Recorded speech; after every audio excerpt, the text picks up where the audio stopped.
النهارده انا كنت واقف على السرير جالي احساس فجأة انه البلد اللي بتلعب دي المغرب دي ممكن تاخد كاس العالم. طبعا هتقولوا ببالغ بس الفرقة كانت عبقرية، الفرقة كانت مذهلة،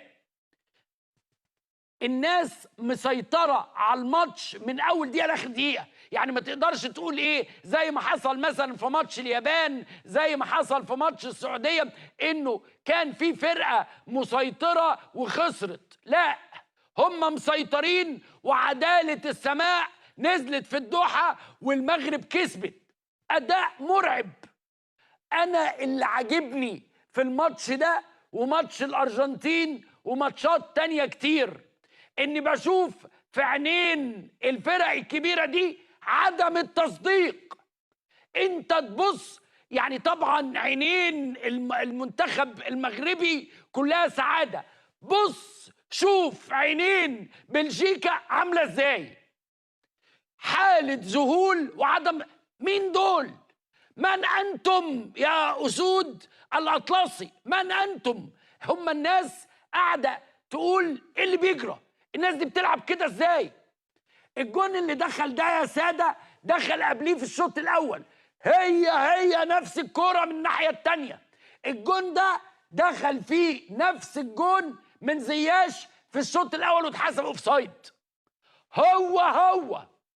هو دخل فيه نفس الجون.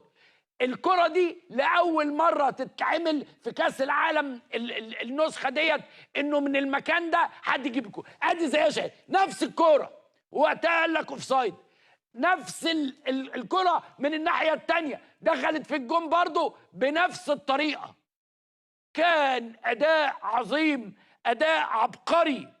عبد الحميد صبيري، زكريا أبو خلال، الاتنين دخلوا تاريخ كاس العالم ودخلوا تاريخ الكرة المغربية من أوسع أبوابه. الناس دي يا جماعة بتلعب بقلبها، قلبها على الأرض، قلبها في السماء، قلبها على بلدها. ناس بتلعب بحماس غير طبيعي، قدرات. والمدرب بتاعهم كمان عظيم. التغييرين اللي هو عملهم نزلوا جابوا جونين محترمين حقيقي بجد. الواحد شم عروبة، كل العرب أوطاني. يعني النهاردة انت تحس ان انت مواطن مغربي، تحس انه الناس ديت تستحق المساندة وتستحق انك تقف جنبها ووراها، لانه بيلعبوا مع مين؟